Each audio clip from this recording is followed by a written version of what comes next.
கெடாமுட்டு, ஜல்லிக்கட்டு, சேவல்கட்டு. ஆமாங்க. இந்த 3 தான் தமிழர்களுடைய சிறப்பே. ஆமாங்க. அதிகாலை எந்திரிச்சு மாட பிடிச்சு வாக்கிங் கொண்டு போய், அதே மாரி நைட்டும் மாடோட நடந்து போய், ஆமா இந்த மாடோட மாடா கொசுக்கடியிலேயே மாடு பக்கத்திலேயே கிடந்து நம்ம மாட பராமரிக்கணும்னா சாதாரண கிடையாது. நம்ம அம்மா அப்பாட்ட வை வாங்கினாலும் பரவாயில்ல அப்படின்னு சொல்லி இந்த மாட வந்து ஒரு நண்பனா, ஒரு பிள்ளை இல்ல, ஒரு நண்பனா அந்த மாடோட பழகுறாங்க.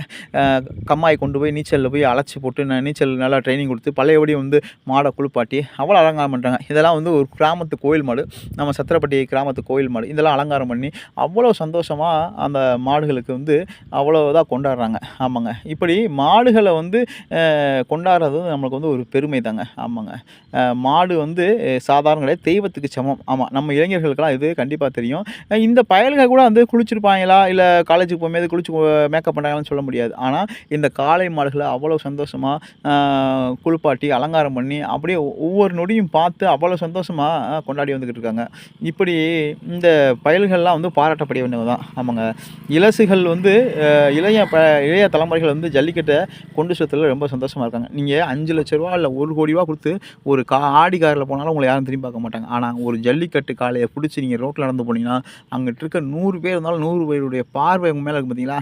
அந்த நிமிஷத்தில் ஒரு கெத்து இருக்குது பார்த்தீங்களா? காளை மாடுக்கும் உங்களுக்கும் அந்த கெத்துக்கு தாங்க பயல் எப்படி கஷ்டப்படுறாங்க. ஆமாங்க. மாடை வந்து தன்னுடைய நண்பனாகவே பராமரித்து கொண்டு போயிருக்காங்க.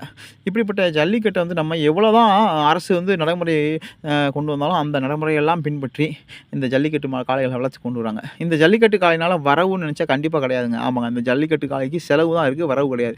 இருந்தாலும் தன்னுடைய செலவெல்லாம் குறைச்சிக்கிட்டு இந்த மாடுகளுக்காக தான் தன்னுடைய வருமானத்தெல்லாம் போட்டு மாடை வந்து அவ்வளோதான் பண்ணுறாங்க. இன்னொன்று என்ன, அந்த மாடு அலங்காரம் பண்ணி ஒரு கெத்தாக ஒரு ஃபோட்டோ எடுப்பாங்க பார்த்தீங்களா பயலுக. ஆமாம், மாடு வச்சுருக்கவங்க மட்டும் இல்லை, அந்த மாடு கொடுத்துற பயல்களும் ஒரு ஃபோட்டோ எடுப்பாங்க பார்த்தீங்களா கெத்தா.